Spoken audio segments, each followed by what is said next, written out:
the 1st of November. This is Rabbi Levitt's shir on Pele Yoetz with Sendik substituting. Or Okay, or what'd you say, Yechiel? What's the page number? We're on page number 86.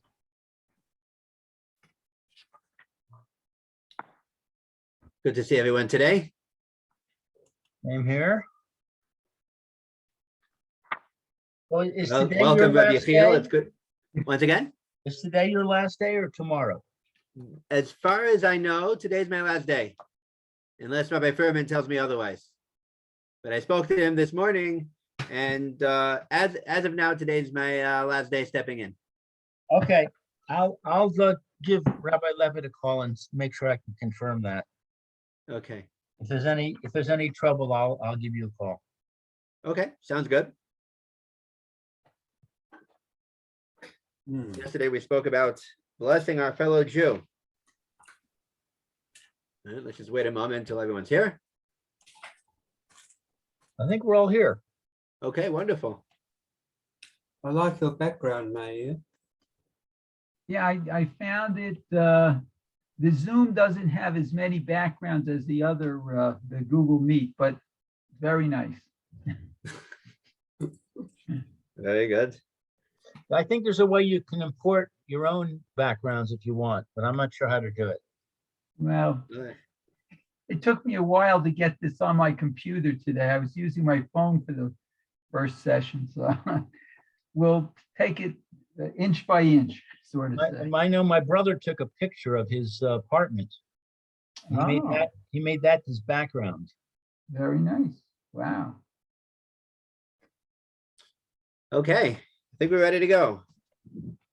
And it seems like the Pele Yoetz starts up today with exactly the point that you brought up, Lou, at the end of yesterday's shir. You know, should we wait online?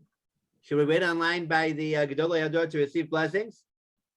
It sounds like a good idea. I can't say I do it so often myself, but is that sort of sidestepping Hashem? Don't we turn to Hashem for all of our needs?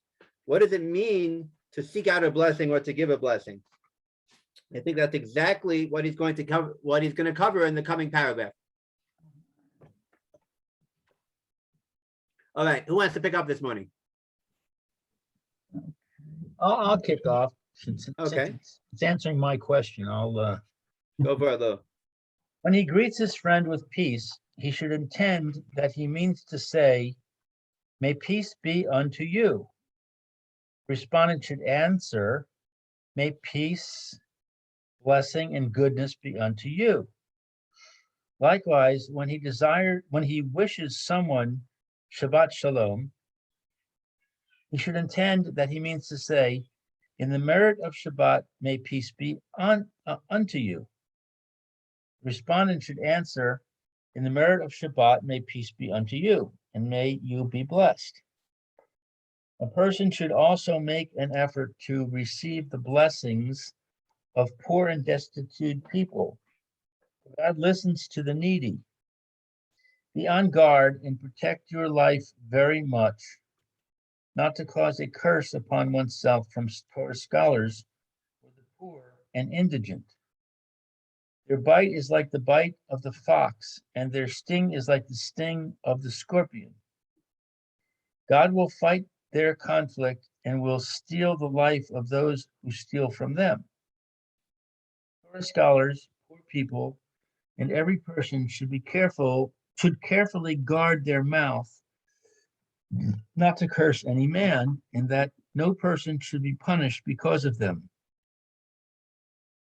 Any person who is the cause of his friend being punished will not be allowed into the court of the Holy One, blessed is he. We will write about this later on in its place. Wow, there are a lot of different ideas in this paragraph. And he doesn't always give his sources, but a lot of it comes from Chazal. First of all, we know there's a custom always to one-up the person who's blessing you. If somebody tells me Shabbat Shalom, So we answer Shabbat Shalom Uvarach. And if somebody tells me Moadim L'Simcha, so I'm supposed to answer Chagim Uzmanim L'Sason. That's just common etiquette. But as we said yesterday, it's a tefillah. It's a prayer. May you have a Shabbat Shalom. And or he's saying in the merit of Shabbat, you should have peace and blessing. That really turns the whole concept of blessing in a new direction. Right? We're bringing Hashem into the picture and saying Hashem should get involved and make things good for you. Any thoughts, gentlemen, so far? The statement in the merit of Shabbat does not make any sense to me. I have no clue what that means.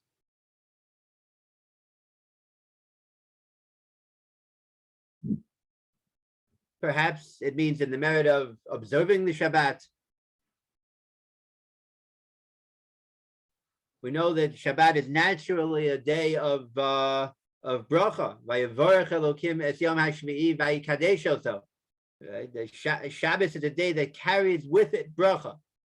There's blessing inherent in the day, whether it's a better taste in the food, whether it's it brings peace in the house. So the Shabbat itself brings about blessing. So in the merit of your observing the Shabbos, may peace be unto you. Perhaps. And may you be blessed. Right. That's the response, right? Shabbat Shalom Uvarach. Right. We said yesterday, we talked yesterday about saying V'chein Lamar, and so too for you, sir. But common etiquette is even to one up the person who is blessing and give him a slightly larger blessing. Like in Yiddish, if somebody wishes you a good vach, so you say a good vach and a good year, right? A good week and a good year. Wow. Right? Even if Rosh Hashanah has passed already, that's just what you say, right? That's you have to show a little creativity. So if you're fortunate enough to get a blessing from a needy person, give tzedakah to somebody, and Okay. he says, may Hashem bless you. So as a result of that, now you're going to get a blessing that you wouldn't normally have gotten, because Hashem listens to the needy and he doesn't listen to you. There's a scale, right? It might be more likely that Hashem will listen to the needy, right? There's a direct line, if you will. You know, the phone lines are always open. So I'm going to get an extra blessing here because this needy person blessed me. Yes, that's what we're saying. But why am I getting an extra blessing? Nothing has changed for me. If I give tzedakah to a needy person and he doesn't bless me, then I lose out. Why? What's different about me that I should get the blessing or not get the blessing? You won't lose out because you gave tzedakah. But I gave tzedakah in both cases. One case, I gave tzedakah to a person who didn't give me a blessing. The other case, I gave a blessing. I gave a tzedakah to a person who did give me a blessing. So there's no difference. Why should I get more of a blessing in one case than the other? It's a good question. We don't always know Hashem's calculations, but it can't hurt. We know the blessings of reward and merit are waiting for us in Shemayim. It's just a question whether the door is open a little or a lot. When somebody gives a blessing, that's opening up the door. You know, they'll come out in greater intensity or greater speed. That's just the way Hashem set up the world. That through it's related to the concept of tefillah, of davening. Hashem knows what we need, but you have to open the door. You have to ask for it, and then it comes. But davening is an introspective process that a person goes through. And in that way, he affects himself. But if somebody else arbitrarily and capriciously decides or doesn't decide to give her a bracha, that seems to me to be a completely different scenario. So, I daven for something, like, for example, I lost my job years ago. And so I was davening for parnasa.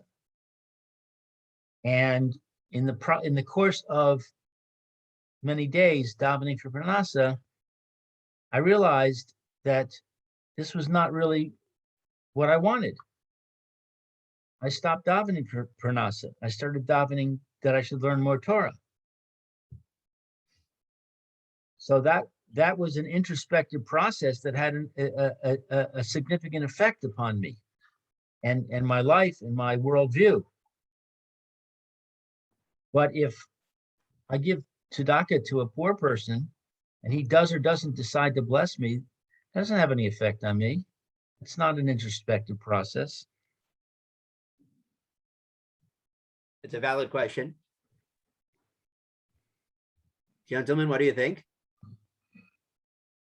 well, I don't know if this is exactly a good answer, but in Psalm 146 talks about Hashem giving bread to the hungry and releases the bound. I mean, so Hashem is helping people, but also Hashem loves the righteous, which to me, the righteous to me are those who obey the mitzvot, and part of that is giving tzedakah. So maybe that's one way to look at it.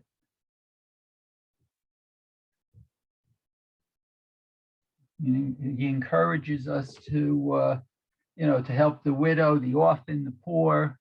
That's what I guess King David wrote in Psalm 146. So. I'd like to add another source.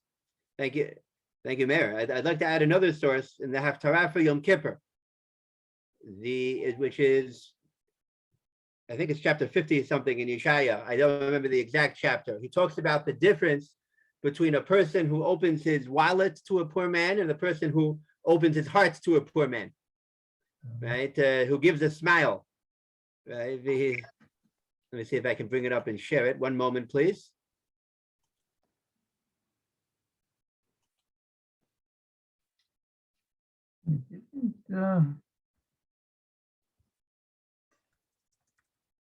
Rav Moshe. All right, I don't want to interrupt for too long to find it on the screen. If you have a Tanakh, oh, I do have a Tanakh handy. Let me see if I can find it. I'll read it out.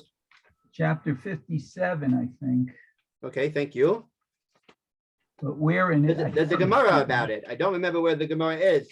That a person, it counts the benefits of giving tzedakah. The Gemara comes up with about one who breaks his bread for the poor gets 6 blessings from Hashem, and one who breaks into a smile for a poor man gets about 13. So it isn't always, a hit or miss, depending on the poor person's mood. A person certainly can give a smile, give a kind word, do something that might make it more likely to receive a blessing. Here's what the Novi Yeshayahu says.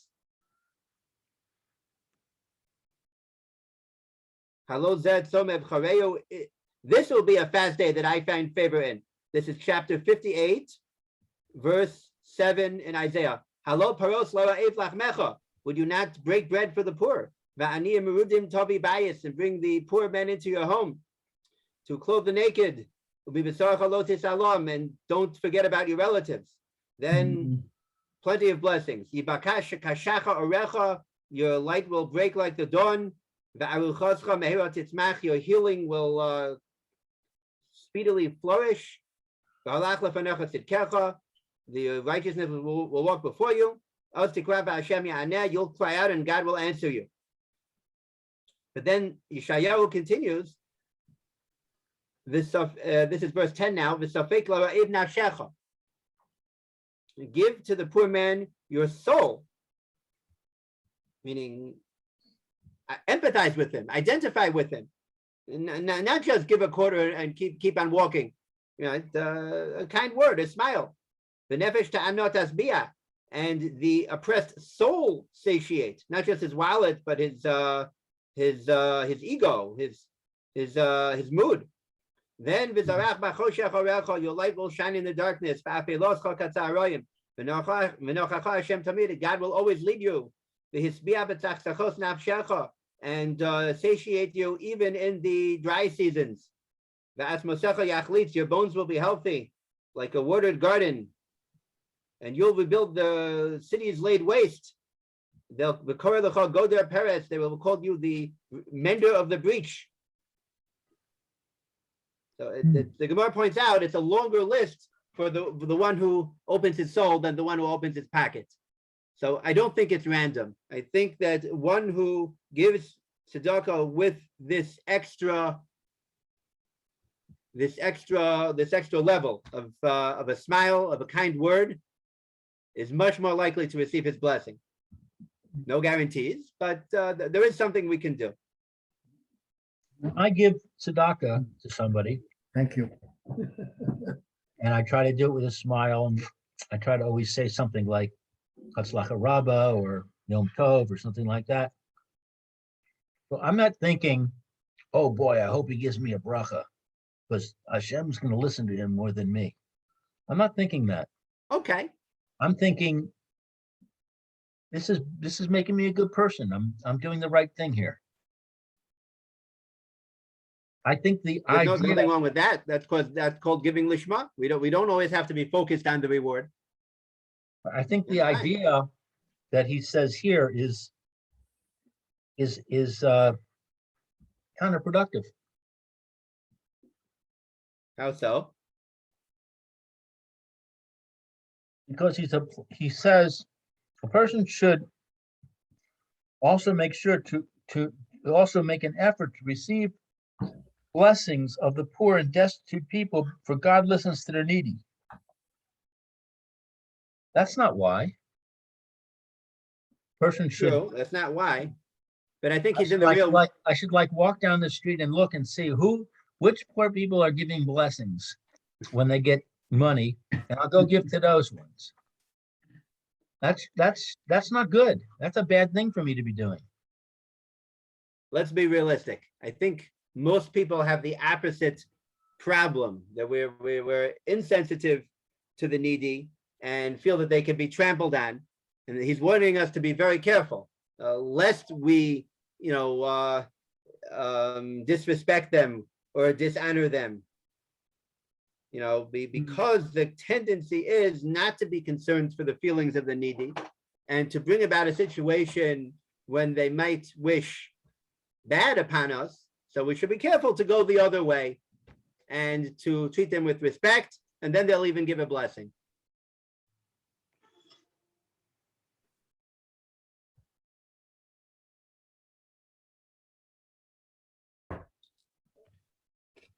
All right. And of course, he mentions also the Torah scholars. One has to be very careful not to get on their wrong side. One should never speak or insult a Torah scholar, because that's bad news. But yet, a person has to be careful. Nobody should be punished because of me. It's not a good midah to ask Hashem to bring his wrath down upon person X, Y, and Z who bothered me, and they deserve it, and they should get zapped. That's not a good trait to have. The Gemara says this about Novos, the story in Melachim, that the wicked Achav spotted Novos' field, and he coveted the field. So his wife Izebel had Novos knocked off, and Izebel and Achav, usurped the field for themselves. The Gemara describes how when Achav was eventually led to his death by false prophets, it was the spirit of Novos that was giving the false prophecy. That was giving the false prophecy to Achav's men. The Gemara then says Novos, the spirit of Novos in Shemayim, was kicked out. He was kicked out of the heavenly yeshiva. Why? Because Achav was punished because of him. I mean, we're talking about the wicked Achav who lost it, was one of the people who lost his chelak in Olam Haba. But since his punishment came about because of Novos, Novos himself is, so to speak, not on Hashem's team anymore. So cursing is a bad idea. Not only that, it's a mitzvah lo say. You know, when the Torah says that the Torah explicitly says it's a mitzvah lo say. One shall not curse one's parents. One shall not curse a judge. One shall not curse a nasiba amichalot Torah. Means the king. Then there are enough people. The Gemara says we learn from the common factors. One, it is forbidden to curse any Jew. So besides for the fact that it's a bad idea conceptually, it is actually a lo sa'aseh. Okay, gentlemen, maybe let's move on to the next paragraph. Okay, Roy, would you like to take it away? Thank you. How much more so must one exert himself and strive to receive the blessing of his father and mother, even if he is no longer supported by them and he lives far away from them. He should not fail to visit them every Friday night, Shabbos day, and on holidays to kiss their hands and to receive their blessings. Besides the fact that the blessing is likely to be fulfilled, for they bless him wholeheartedly as a father has compassion on his sons, it is furthermore considered a great mitzvah, as one honors his father and mother by doing so and is deserving of this reward. The sages said in a midrash that all the good and power of the descendants of Esau were given to them in their merit of the appreciation of his father's blessing and his very great bitter cry when he said, "Bless me also, my father." One should be very careful not to cause a curse to come upon himself from his father and mother, even though they do not curse him from their heart, do not desire to see even the slightest harm to his smallest finger, and immediately regret their comment. Nevertheless, in combination with the sin that he committed by causing pain and anger to his father and mother, one needs to be concerned that evil may come upon him, God forbid. Therefore, a father and mother must have mercy upon their children and not curse them, as we will write later in the entry. Kalala. One who blesses will receive a blessing from God, just as a blessing is good in its time, so too there is time when its omission is even better. Whoa, that's a whole new idea in that very last sentence. Yeah, I don't All get right. that. Let's try to summarize. What did we say in this paragraph? Blessing from a parent is very special. Obviously, it looks like he's looking with a situation when a parent lives in the same city, but not in the same neighborhood. So he says, walk over on Friday night to receive their blessing. Unfortunately, my parents are still with us, even though they're many continents away. So I guess it means I should go out of the way to receive their blessing on the phone. I know some parents that give Birkat Habanim, over the phone to their children and Erev Shabbat. Some only in person. I'll tell you a wonderful minute when I learned in the Grus Kollel in Beit Began. Rabbi David Miller, the Rosh Kollel, he should live and be well, would give a bracha, the Yom Kippur bracha on Yom Kippur night after Kol Nidre to everyone present. And he explained that for many of the young Avrechim and young wives, the wives of the Avrechim, it was the first Yom Kippur away from home, so they were probably missing their parents' blessing. And he added, for many people present, their parents are already in the world of truth and haven't received the parents' blessing. So he said, as the Rosh Kollel, whether worthy or not, he decided, he after Kol Nidre, he recited the parents' blessing for everyone in attendance. And that was very meaningful. So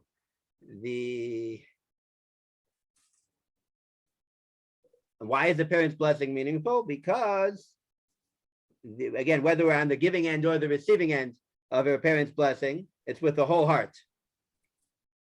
And conversely, to get on a parent's wrong side is also very dangerous. Any thoughts? I don't understand why the omission of a bracha is better. Sometimes it's better to keep your mouth shut. I don't think he's talking about a parent. I think that sentence is introducing the next paragraph. But before we get there, is there a time when a blessing to a fellow Jew is not appropriate? I wouldn't think so. No. It's possible that you don't know that about his situation, and I just can't think of something at the moment. So, but perhaps he lost his child, and you bless, and you don't know this, and you give a blessing for his family and his children, and even name the child that passed away. That would be very difficult. Things like that, perhaps, I don't know. A good example. Although, if one doesn't know to avoid it. Right. You have to rely on guidance from Hashem to say the right thing and not the wrong thing. But the next paragraph is going to give a couple of examples of when blessing is either not in the right time or not in the right context. All right. Any other volunteers who'd like to take the next paragraph? Okay, I'll read. Thank you, Alan. In regards to any blessing that states Hashem's name, one must be extremely careful not to make a blessing that is unnecessary or from naught. By doing so, one violates the biblical prohibition of not mentioning Hashem's name in vain. This is found among the common people who want to behave like saints and to make a blessing on everything. Sometimes they stumble and violate prescription of not making a blessing unnecessarily or in vain. One who goes to the sages will be wise. Let's pause here for a moment, because now the paragraph is going to go back to blessings to people. All right, what did we say? And this is in regards to blessings to Hashem, right? We shouldn't make a bracha on everything. Rather, we should go to the wise and learn the halachot of brachot. The example would be, I don't know, somebody has a slice of pizza and they decide to make a hamotzi on the dough and a shahakol on the cheese and a hadama on the peppers and a ha'etz on the olives. Right. So he might think he's being very careful, but right, that would be a bad idea because he's not aware of the rule of ikar and tofa. All right, but there are many such examples. No, there's no shortcuts. We have to learn the rules. Similarly, in regards to blessing his friend, it is written in Mishlei, one who blesses his friend in a loud voice early in the morning is considered as a curse. There are two ways to understand this.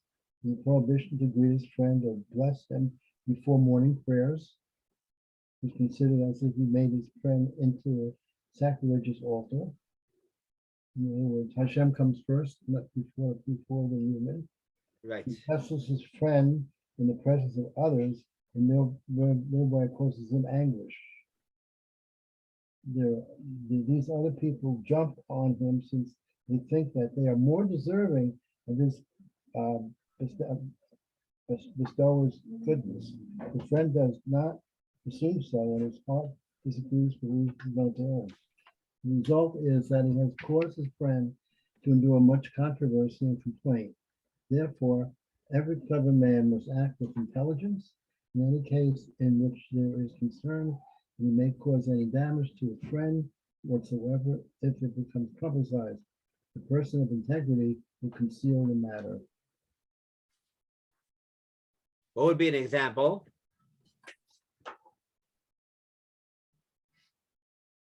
An example of someone who blesses his friend in the presence of others.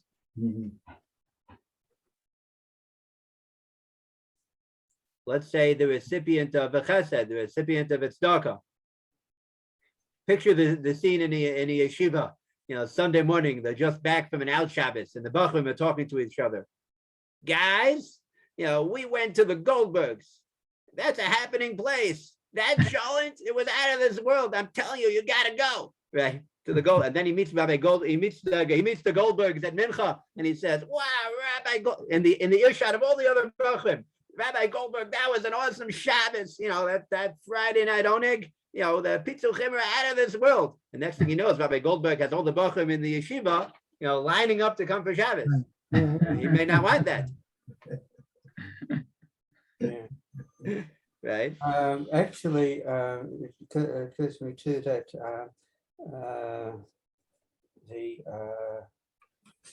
sort of talking things that you shouldn't say, no, I've forgotten. Hang on. Sort of you're saying things that might tell other people that if you say something nice about somebody, then they'll say, if they're not in their presence, someone might say, yes, but I know about this about them and that about them. So it might give Very true. you've got to be careful with what you say. Right.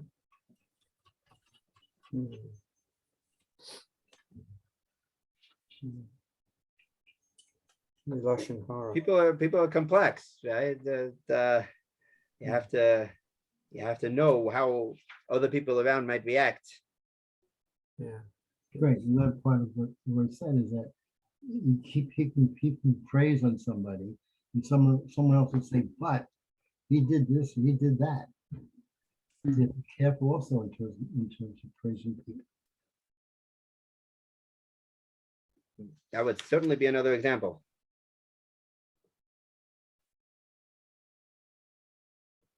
The truth is, you can really bless a person without anybody knowing about it. You walk down the street and you see a person, and you don't even have to say it out loud. I know that the person I just saw has such and such a problem, so you can dive into Hashem as to yourself as you're walking down the street. I hope he has a good day. I hope his job goes well.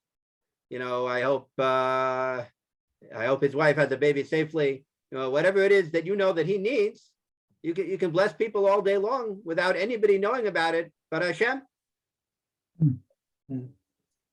That's acting in the Hashem said anybody who blesses a Jew is himself blessed. Hashem wants us to bless our fellow Jews. It's a tremendous opportunity. I read that there's a weekly Parsha sheet that comes out from the tapes, based on the tapes of Rabbi Avigdor Miller. And that's one of the ideas that he's written about. That a lot of our avodat Hashem is inward, how we think about the world, how we think about Hashem, and how we think about the needs of our fellow Jew, and nobody else has to know about it. So one who blesses other people silently will never have this problem. Let's just jump back for a moment to the first example of when a blessing is inappropriate. He says to bless before morning prayers. And I think you explained, Alan, correctly, because we have to offer our blessings to Hashem first.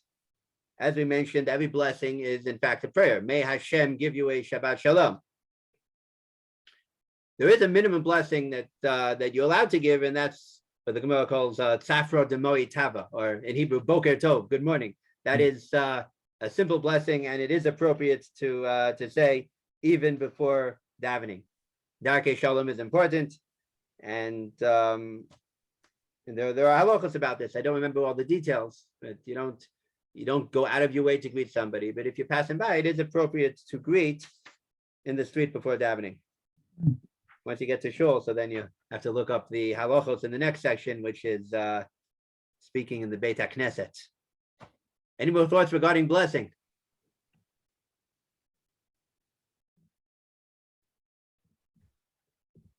Okay.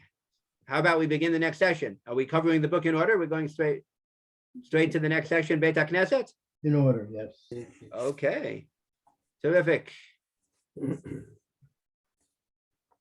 All right. Who's up next to read? I guess I can read. Okay, thank you, Mayor. Knesset. Okay. This is Beit Knesset, the synagogue. The mitzvah of rising early in the morning to go to the synagogue is one of those things that the person eats its fruit in this world, and the principle remains for the world to come. The statement in the Talmud, Brachot, is well known. And this early arrival and staying late in the synagogue is what benefited the Jewish inhabitants of Babylon to achieve length of days. Likewise, Rabbi Yoshua ben Levi said to his sons, "Come early to the synagogue and leave late so that you will merit length of days." A person who is among the first 10 arriving for morning prayer receives a reward equal to all of the people who come later. The Holy Zohar, Truma 131a, especially praises someone who strives to be the first person in the synagogue. He stands at the level of a righteous man, and it is a great rectification for any blemish to his Brit Milah. He becomes a beloved friend of the Holy One, blessed be he, who ever heard of such things and will not make every effort to be the first, or at least among the first 10 men in synagogue, to provide satisfaction to his Creator, who rewards those who do his will. It's interesting. I try to get to shul. I don't know if I read this or what, but you should come to shul like 15 minutes early and stay after davening. We sit down for a while, maybe say a pasuk or something before leaving. But one of the things that I do, and maybe I learned this when I grew up, I don't know, but I walk around the shul. When I get to shul, I go to the sink, I wash my hands. But what I do, because the sink is through, you have to go through the shul to get to the sink. I look around, and what I do, because a lot of people, they're not always cognizant of this, but sometimes they leave their empty coffee cups on the table. Sometimes you find tissues on the floor, accidentally. It could fall out of one's pocket, who knows? And what I try to do before davening is make sure that the shul looks respectful so that everyone can daven in it. That's wonderful. I think that's exactly the idea that Pele Yoetz is saying. You're facilitating the davening, just like you can't have davening without a minyan. So if you're one of the 10 that lacks in the minyan, everything that comes later is because of you. So if you clean up the shul so that people can daven there, so everything that comes later is because of you, or you're the one to turn on the lights or turn on the air conditioners. Right? So you get credit for everything. Yeah. Okay. Absolutely. More power to you. It's amazing that I think we all have to come early just because davening starts halfway into davening. I mean, when I grew up, the chazan would start Hanosein Lasach Vivino, from Birkot HaShachar, right? And Rosh Hashanah from Matovu and Adon Olam. And for some reason, many shuls that I've seen nowadays begin at either at Rabbi Yishmael Omer or even at Yishtabach, to the extent that somebody could walk in, 2 minutes before Yishtabach and still feel, well, I'm on time, right? The chazan didn't get up there yet. So if you do the calculation, well, let's see, when I get to shul, right, I have to wash my hands, get to my place, say Birkot HaShachar, and put on my talit, put on my tefillin, and say brachos, maybe a little karbanos and psukei zimra, just to be on time. So odds are you'll be one of the first 10, if not the first one there. But if that's the case, then cash in. We just learned that to be one of the first 10 brings tremendous zechuyot. And again, that's just to be on time, right?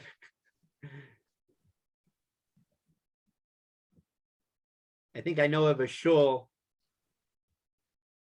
Oh, okay. We'll leave that unsaid. Anybody, any other thoughts about the paragraph we just read? Well, I've always wondered this. I never had the gall to ask, but for those people who do come late, I always think that maybe they have responsibility to get their children to Gan or to school before coming to shul, and that's why they're late. But, It happens for a lot of us. so And that's I certainly have children in the age of Gan and school, but one could try to, since if there are a lot of minyanim available in the neighborhood, you can try to set your schedule so that it doesn't interfere with davening. At the end, what probably happens is a lot of the responsibility falls on my wife. But you can take your children after davening. You can say Shema at the proper time before davening, then take the kids and then go to a later minyan. It's all a matter of priorities. If a person makes davening a priority, be it Shachris, Mincha, or Mariv, so he'll be able to come on time and stay till the end, and everything, all the other responsibilities will work out as well.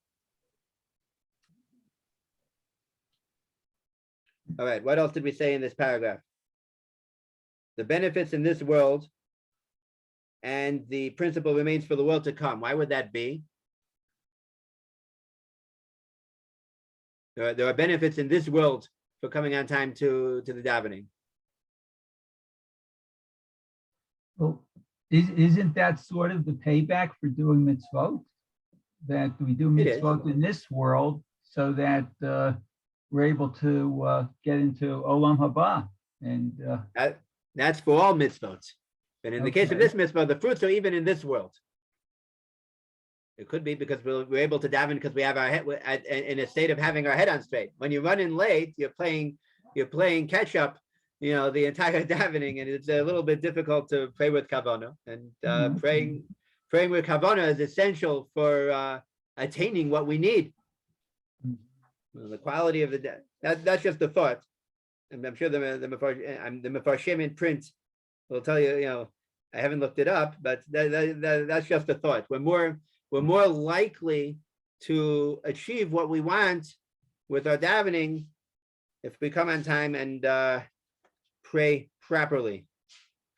Possibly that a reward for the world in the world to come is in the world to come, because whatever the reward happens to be can only be used or appreciated in Olam Haba. Certainly. But it's like the stock, the principles and the dividends, right? You can eat the dividends as you go along, even as the principal remains invested. Right? Here we're saying that the dividends are paid out in this world and the principal remains for the world to come. So we're trying to figure out what are the dividends that we get even in this world.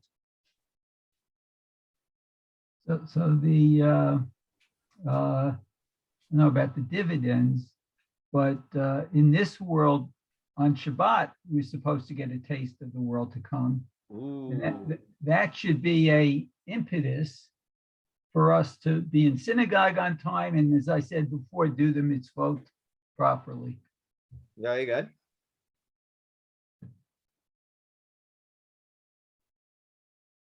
Let me share another idea I heard from my Rosh Yeshiva at OJ, Rabbi Moshe Chaim Sasevsky. He should live and be well.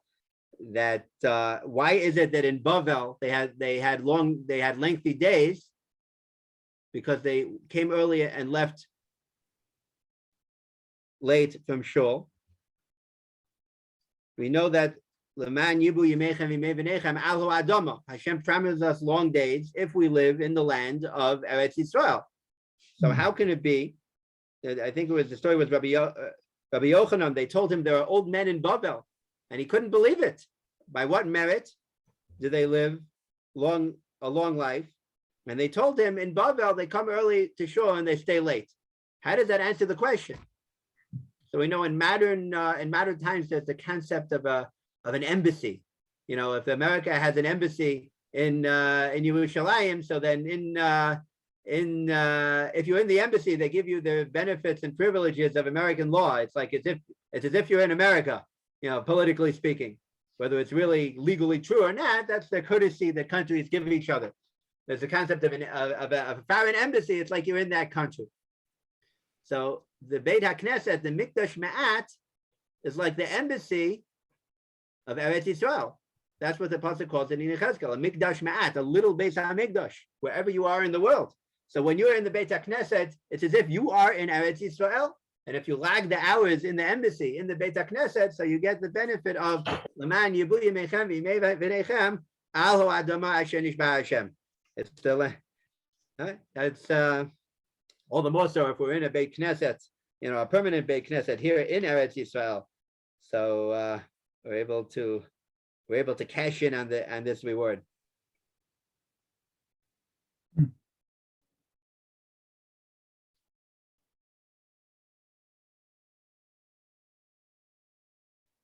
All right.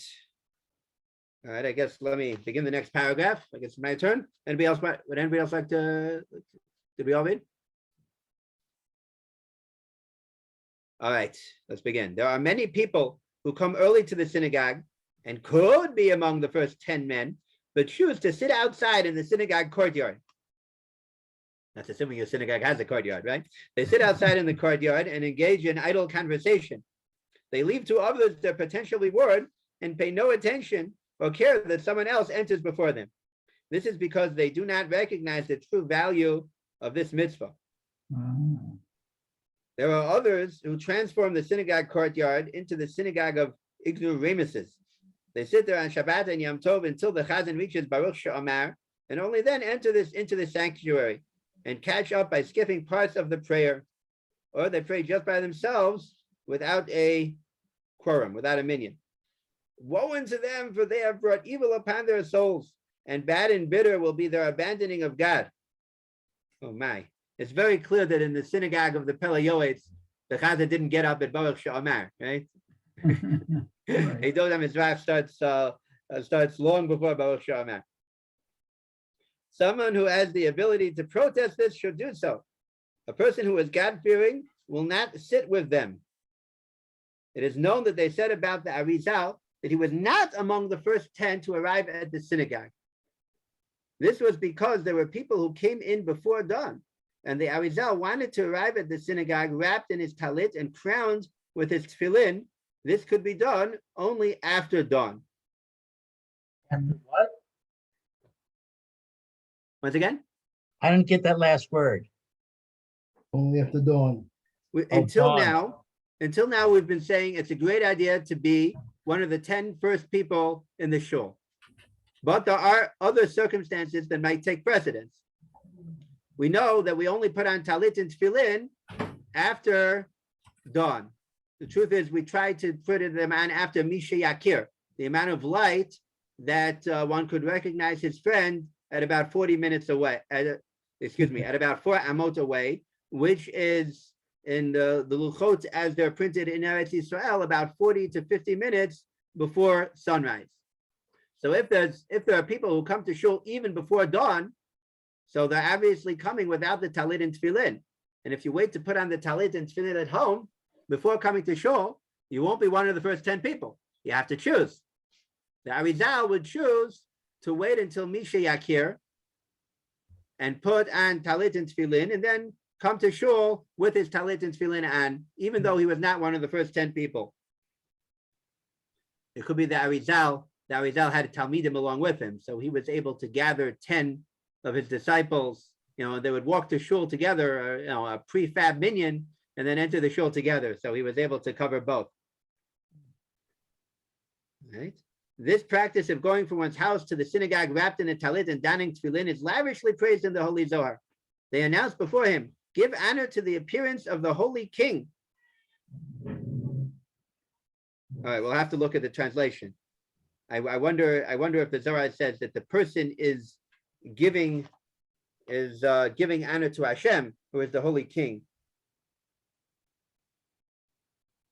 I have the Hebrew open here. It's Havu Kavod LeDiyukan HaMelech. Diyukan is an interesting word. Diyukan means the split image, the mirror image. Like the Adam Arishon was Demus Diyukno Shel HaKadosh Baruch Hu, made in Tzelem Elokim.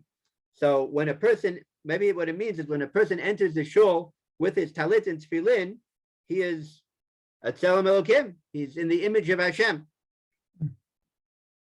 The appearance meaning the reflection of Hashem. However, regarding someone who enters the synagogue without tefillin and declares, I will bow in fear in your holy sanctuary, Matovu, the Holy One, blessed be he, proclaims, where is my fear? This person testifies falsely against himself. See the Holy Zohar in Parshat Be'et Hanan. All right, so what did we learn? According to the Zohar, one should enter the shul already wrapped in talit and tefillin. Certainly, if we have the privilege of living here in Eretz Yisrael, it's often much more feasible to do this than we lived in Chutz La'aretz. Right? I don't do so myself, usually, at least now that we're davening indoors again, Baruch Hashem. But the Zohar is very much in favor. He's going to say in the next paragraph, that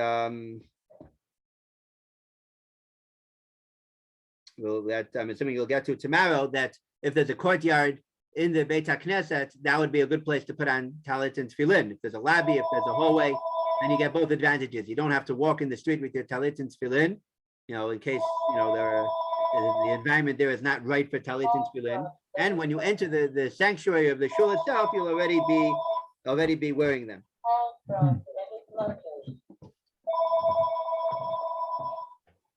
It's interesting, the length of our tefillah now sometimes doesn't allow for this. On Shabbat and Yom Tov, the length of davening from the beginning of brachot to the Nate's minyan. I guess that's only if one davens sunrise. I don't do it often, but my shul davens sunrise, Rosh Hashanah, Yom Kippur. It's a long davening. It's before the time of talit when we start the davening. Okay, so then we have the advantage of tefillah kivatikin trumps a lot of other considerations. But the Pele Yoetz is very much in favor of entering shul already with talit and tefillin, ready to go, ready to serve Hashem. Any comments? Okay, gentlemen, I guess I'll see you in a few minutes for the Gemara share. Be'ezrat Hashem. Okay, have a good day. You too. Have a good day.